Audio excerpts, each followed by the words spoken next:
আমনের ভরা মৌসুমে সার নিয়ে চরম ভোগান্তিতে কৃষক। সরকারি দামের চেয়ে বস্তা প্রতি 500 থেকে 700 টাকা বেশি দিয়েও মিলছে না চাহিদা মতো সার। অথচ সরকারের দাবি দেশে সারের পর্যাপ্ত মজুত রয়েছে, দেওয়া হচ্ছে হাজার হাজার কোটি টাকার ভর্তুকি। তাহলে গুদামে থাকা সার যাচ্ছে কোথায়? সংকটের কারণই বা কি? বিস্তারিত জানাচ্ছেন কামরুল হাসান।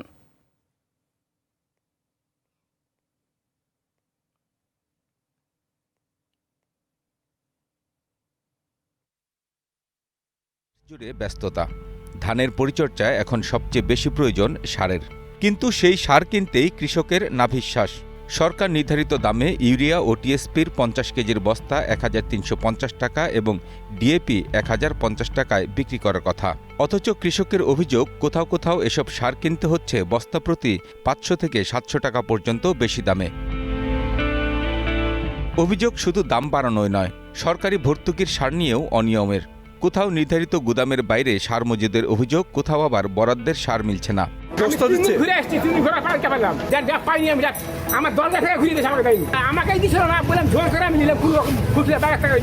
অনিয়ম ঠেকাতে এরই মধ্যে অভিযান চালিয়ে জরিমানা করা হয়েছে কয়েকজন ডিলারকে। অবৈধভাবে মজুদ ও বিক্রির অভিযোগে উদ্ধার করা হয়েছে বিপুল পরিমাণ সার। এমনকি ক্ষুব্ধ কৃষকের গুদাম থেকে সার নিয়ে যাওয়ার ঘটনাও ঘটেছে। তবে সরকারের বক্তব্য ভিন্ন। কৃষি মন্ত্রণালয় বলছে, দেশে সারের প্রকৃত সংকট নেই, বরং চাহিদার তুলনায় পর্যাপ্ত সার সরবরাহ করা হচ্ছে। ইউরিয়ার মজুদ আছে 4.822 লক্ষ metric ton, TSP 3.69, DAP 3.68, MOP 1.46, মোট 13.65 লক্ষ মেট্রিক টন মজুদ আছে।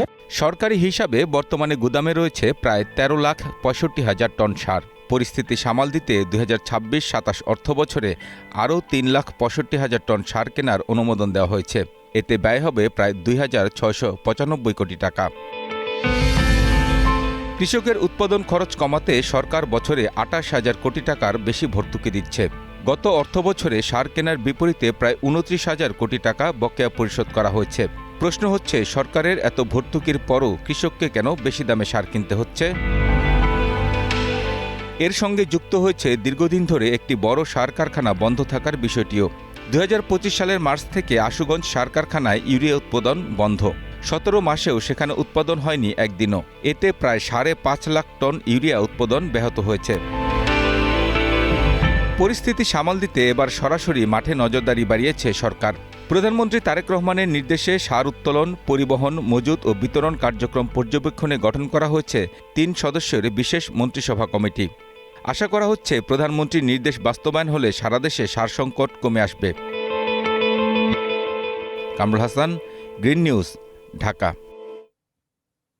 এবার অন্যান্য প্রসঙ্গ। ভুটানের রাজা জিগমে খেসার নামকে ওয়াংচুককে হজরত শাহজালাল আন্তর্জাতিক বিমানবন্দরে স্বাগত জানিয়েছেন রাষ্ট্রপতি মির্জা ফখরুল ইসলাম আলমগীর। ভুটানের রাজাকে বহনকারী একটি বিশেষ বিমান সিঙ্গাপুর থেকে ভুটান যাওয়ার পথে ভোরে ঢাকায় যাত্রা বিরতি করে। এ সময় বিমানবন্দরে প্রায় 1 ঘণ্টা অবস্থান করেন ভুটানের রাজা। যাত্রা বিরতিকালে ভিভিআইপি লাউঞ্জে ভুটানের রাজার সঙ্গে সৌজন্য সাক্ষাৎ করেন রাষ্ট্রপতি মির্জা ফখরুল ইসলাম আলমগীর। সাক্ষাতে দুই দেশের পারস্পরিক স্বার্থ সংশ্লিষ্ট বিভিন্ন বিষয়ে সৌহার্দ্যপূর্ণ আলোচনা হয়। এ সময় ভুটানের রাজা ও রাজপরিবারের সদস্যদের বাংলাদেশ সফরের আমন্ত্রণ জানান রাষ্ট্রপতি। প্রতিক্রিয়ায় ভুটানের রাজা বাংলাদেশের রাষ্ট্রপতি ও প্রধানমন্ত্রীকে ভুটান সফরের আমন্ত্রণ জানান। ত্রয়োদশ জাতীয় সংসদের তৃতীয় অধিবেশন বসছে বৃহস্পতিবার। স্পিকার মেজর অবসরপ্রাপ্ত হাফিজ উদ্দিন আহমেদের সভাপতিত্বে বেলা 3টায় অধিবেশন শুরু হবে। এবারের অধিবেশনে বেশ কয়েকটি বিল পাশ হওয়ার কথা রয়েছে। এছাড়া নবনির্বাচিত রাষ্ট্রপতি মির্জা ফখরুল ইসলাম আলমগীরকে ধন্যবাদ জানিয়ে আলোচনার কথা রয়েছে। এদিকে জাতীয় সংসদের তৃতীয় অধিবেশন নির্বিঘ্নে সম্পন্ন করতে ঢাকার বিভিন্ন এলাকায় সভা সমাবেশ, মিছিল, শোভাযাত্রা ও বিক্ষোভ নিষিদ্ধ করেছে ঢাকা মহানগর পুলিশ ডিএমপি। বুধবার রাত 12টা থেকে অধিবেশন শেষ না হওয়া পর্যন্ত এই নিষেধাজ্ঞা কার্যকর হবে। সাবেক রাষ্ট্রপতি প্রয়াত হুসেইন মোহাম্মদ এরশাদের সাবেক স্ত্রী বিদিশা সিদ্দিককে গ্রেপ্তার করেছে গুলশান থানা পুলিশ। মঙ্গলবার রাত 8:30টার দিকে গুলশানের একটি রেস্টুরেন্ট থেকে বিদিশাকে গ্রেপ্তার করা হয়। গ্রেপ্তারের তথ্য নিশ্চিত করে গুলশান থানার ভারপ্রাপ্ত কর্মকর্তা দাউদ হোসেন বলেন, সালের ফেব্রুয়ারি মাসে গুলশান থানায় একটি প্রতারণা মামলা হয়। মামলার বিচার শেষে বিদিশা সিদ্দিকের 2 বছরের সাজা হয়। এ মামলায় তার বিরুদ্ধে গ্রেপ্তারি পরোয়ানা ছিল। ফ্ল্যাট বিক্রি নিয়ে প্রতারণার অভিযোগে এক মামলায় গত 20 মে বিদিশা সিদ্দিককে 2 বছরের সশ্রম কারাদণ্ড দেন আদালত। ঢাকার মেট্রোপলিটন ম্যাজিস্ট্রেট জামশেদ আলম ওই রায় ঘোষণা করেন।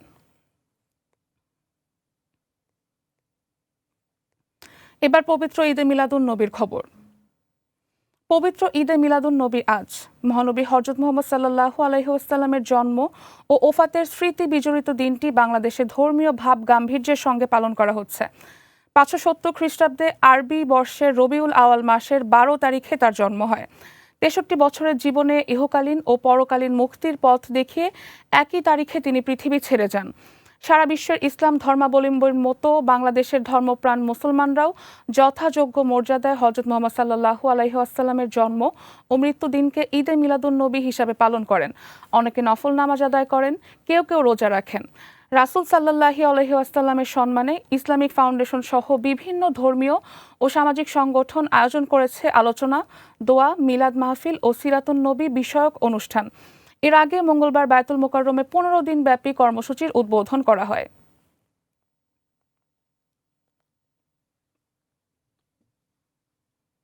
ঈদে মিলাদুন নবী উপলক্ষে চট্টগ্রাম, সিলেট ও গাজীপুরে দোয়া মাহফিল ও বর্ণাঢ্য র্যালি অনুষ্ঠিত হয়েছে। চট্টগ্রামে হচ্ছে 55তম ঐতিহাসিক জশ্নে জুলুস। জুলুসে অংশ নিতে ভোর থেকেই নগরে আসতে শুরু করেন বিপুল সংখ্যক মানুষ। এরপর প্রধান সড়কে বর্ণাঢ্য র্যালি বের হয়। সিলেটের গোয়াইনঘাটে ঈদে মিলাদুন নবী উপলক্ষে র্যালি হয়েছে। পরে দেশ ও জাতির শান্তি, সমৃদ্ধি এবং মুসলিম উম্মাহর কল্যাণ কামনায় দোয়া অনুষ্ঠিত হয়। এদিকে সকালে গাজীপুরের বরিয়াবর দরবার শরীফে আলোচনা সভা, দোয়া মাহফিল ও র্যালি হয়েছে। সৈয়দ গোলাম মাওলা রেজভির তত্ত্বাবধানে আয়োজিত অনুষ্ঠানে মহানবী হযরত মুহাম্মদ সাল্লাল্লাহু আলাইহি ওয়াসাল্লামের জীবন আদর্শ, মানবিকতা, শান্তি ও সম্প্রীতি নিয়ে আলোচনা অনুষ্ঠিত হয়। সিলেট শাহজালাল মাজার থেকে ঈদে মিলাদুন নবী উপলক্ষে জশ্নে জুলুসের খবর জানাচ্ছেন সহকর্মী ফারুক মিয়া। ফারুক, সিলেটে ঈদে মিলাদুন নবী পালনের সবশেষ খবর আমাদের জানাবেন।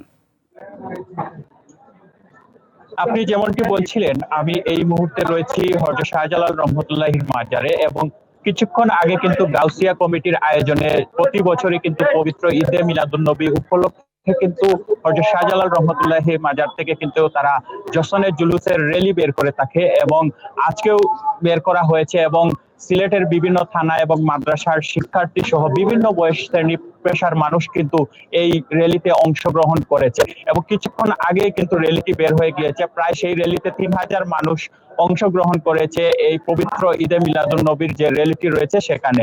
এবং হযরত শাহজালাল রহমতুল্লাহির মাজার থেকে কিন্তু প্রতি বছর তারা এই র্যালিটি বের করে থাকেন। এছাড়াও কিন্তু দিনব্যাপী তাদের মিলাদ মাহফিল এবং ঈদে মিলাদুন নবী উপলক্ষে বিভিন্ন আয়োজন রয়েছে, যে বিষয়টি আমরা জানতে পেরেছি। এছাড়াও কিন্তু বিভিন্ন মাদ্রাসা শিক্ষার্থী রয়েছে। এখানে একজন রয়েছে, আমরা যদি ওনার সাথে একটু কথা বলি যে পবিত্র ঈদে মিলাদুন নবী উপলক্ষে আপনাদের কি কি আয়োজন রয়েছে। আসসালামু আলাইকুম। আজকে আমরা এখানে একত্রিত হয়েছি আকায়ে নামদার তাজদারে মদিনা হুজুরপুর নূর, আমাদের জানের জান কলিজার টুকরা প্রিয় নবীজি মুহাম্মদ মুস্তাফা মুজতবা সাল্লাল্লাহু আলাইহি সাল্লামের মিলাদ উপলক্ষে আমরা আনন্দ মিছিল করার জন্য এখানে এসে উপস্থিত হয়েছি। যেটি হচ্ছে মহান রাব্বুল আলামিন কুরআনুল কারীমে বলেছেন, কুল বিফাদলিল্লাহি ওয়া বিরহমাতিহি ফাবিযালিকা ফালইফরাহু। আমরা আল্লাহ রাব্বুল আলামিনের আদেশ পালনার্থে আল্লাহ রাব্বুল আলামিনের নিয়ামত সমূহের মধ্যে সবথেকে শ্রেষ্ঠ নিয়ামত যেটি, এটি পেয়ে আজকে আমরা এখানে আনন্দ করার জন্য বের হয়েছি এবং আমরা সবাইকে আহ্বান করব মহানবী সাল্লাল্লাহু আলাইহি সাল্লামের জন্মদিন উপলক্ষে আনন্দ উদযাপন করার জন্য। এই মুহূর্তে আমরা একজনের সাথে কথা বলছিলাম। তো সিলেটের শাহজালাল মাজার থেকে এ ছিল আমার কাছে সর্বশেষ। আপনাকে ধন্যবাদ। যাচ্ছি পরের সংবাদে। ঝিনাইদহের শৈলকুপায় গবাদি পশুর ঘাস কাটা মেশিনে বিদ্যুৎ স্পৃষ্ট হয়ে স্বামী ও স্ত্রীর মৃত্যু হয়েছে। পুলিশ জানায় ওই গ্রামের বৃদ্ধ অমরেন্দ্রনাথ ভৌমিক সকালে গবাদি পশুর জন্য মেশিনে ঘাস কাটতে যান। সে সময় তিনি বিদ্যুৎ স্পৃষ্ট হলে তার স্ত্রী মিনা রানী তাকে বাঁচাতে এগিয়ে আসেন। এতে তিনিও বিদ্যুতায়িত হয়ে গুরুতর আহত হন। প্রতিবেশীরা টের পেয়ে তাদের উদ্ধার করে শৈলকুপা উপজেলা স্বাস্থ্য কমপ্লেক্সে নিয়ে গেলে চিকিৎসক তাদের মৃত ঘোষণা করেন।